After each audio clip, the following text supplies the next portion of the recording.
আজকে আমাদের জাতীয় জীবনের অন্যতম গৌরবময় এবং পবিত্র দিবস।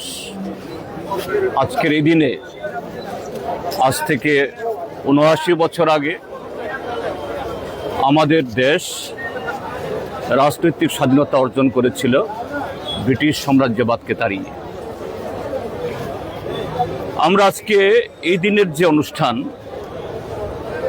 নানা জনে নানাভাবে উদযাপন করছেন, এটা প্রত্যেকেরই যার যার ব্যাপার, সরকার, ব্যক্তি, প্রতিষ্ঠান।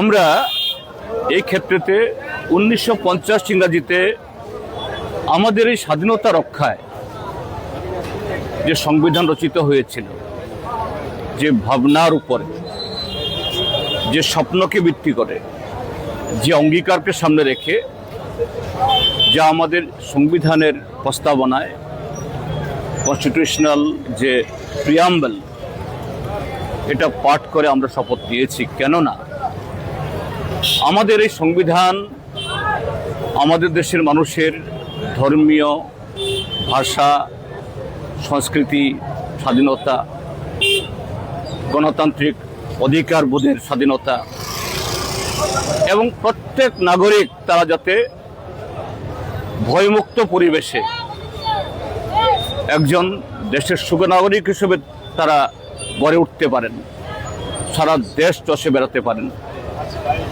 সেই প্রতিশ্রুতি দিয়েছে। কিন্তু আজকে স্বাধীনতার এই ৭৯ বছর বাদে আমাদের সংবিধানে যে সমস্ত অংশের লোকেদের কথা বলা হয়েছিল, ধর্মীয় সংখ্যালঘু, চাষাভূষা, শ্রমিক অংশের মানুষ, সাধারণ মানুষ, তাদের মধ্যে একটা চরম অস্থিরতা, একটা নতুন যে একটা পরিবেশ। তো এই জায়গায় আমরা অনুভব করেছি যে আমাদের এই শপথকে যদি আমরা পুনর্বার জনগণের মধ্যে আমরা নতুন করে রিএনফোর্স করতে পারি, তাহলে আমাদের স্বাধীনতা অর্জনের যে লক্ষ্য পূরণে আমরা এগোতে পারব। এই কারণেই আমরা এই শপথ বাক্য পাঠ করে ত্রিপুরাজ্যের সব কটা পার্টি অফিসে জাতীয় পতাকা উত্তোলনের পাশাপাশি আমরা এই প্রস্তাবনা পাঠ করে আমাদের এই শপথ গ্রহণ করেছি।